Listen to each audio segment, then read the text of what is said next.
दोस्तों 2024 में पाकिस्तान में रहकर नॉन फाइलर रहना अब सिर्फ मुश्किल ही नहीं बल्कि फाइनेंशियली तबाहकुन डिस्ट्रक्टिव है। गवर्नमेंट ने नॉन फाइलर्स के लिए घेरा इतना तंग कर दिया है कि अब आपकी हर ट्रांजैक्शन पर भारी जुर्माना पेनल्टी लगता है। आज की इस वीडियो में हम स्टेप बाय स्टेप देखेंगे कि फिलर बनने के क्या फायदे हैं और नॉन फिलर रहने के क्या भारी नुकसान है।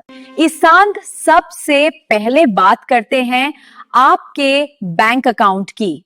अगर आप नॉन फाइलर हैं और दिन में 50,000 रुपीज से ज्यादा कैश निकलवाते हैं तो आपको 0.8% विथहोल्डिंग टैक्स देना पड़ेगा। फाइलर के लिए ये 0% है। आपकी सेविंग्स पर जो मुनाफा प्रॉफिट मिलता है उस पर फाइलर सिर्फ 20% टैक्स देता है, जबकि नॉन फाइलर से 40% टैक्स डिडक्ट किया जाता है, यानी सीधा सीधा डबल टैक्स। क्रेडिट कार्ड से बाहर के मुल्क पेमेंट पर फाइलर का टैक्स 5% है, जबकि नॉन फाइलर 10% पे करता है। असल फर्क तब पता चलता है जब आप कोई बारी चीज खरीदते हैं। अगर आप 5 करोड़ तक की प्रॉपर्टी खरीदते हैं तो फाइलर सिर्फ 3% टैक्स देता है, लेकिन नॉन फाइलर को 12% देना पड़ता है। 10 करोड़ से ऊपर की प्रॉपर्टी पर तो नॉन फाइलर का टैक्स 20% तक चला जाता है, जो कोई बहुत ज्यादा है। नई कार रजिस्टर करवानी हो तो नॉन फाइलर को फाइलर कंपैरेटिवली 2 से 3 टाइम्स ज्यादा टैक्स देना पड़ता है। 1300 सीसी से ऊपर की कार्स पर नॉन फाइलर का टैक्स 100,000 रुपीज प्लस तक चला जाता है।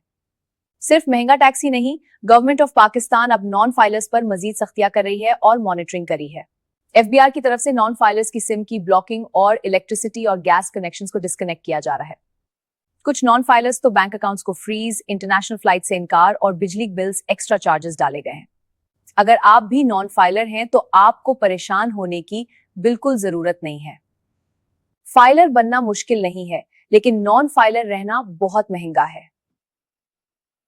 अगर आप भी इन फजूल खर्चों से बचना चाहते हैं और अपना टैक्स रिकॉर्ड क्लियर रखना चाहते हैं तो आज ही पीआरए सेल्स टैक्स गाइड से राब्ता करें। हम 24/7 व्हाट्सएप पर दस्तयाब हैं। हमारा नंबर नीचे दर्ज है 0314579793।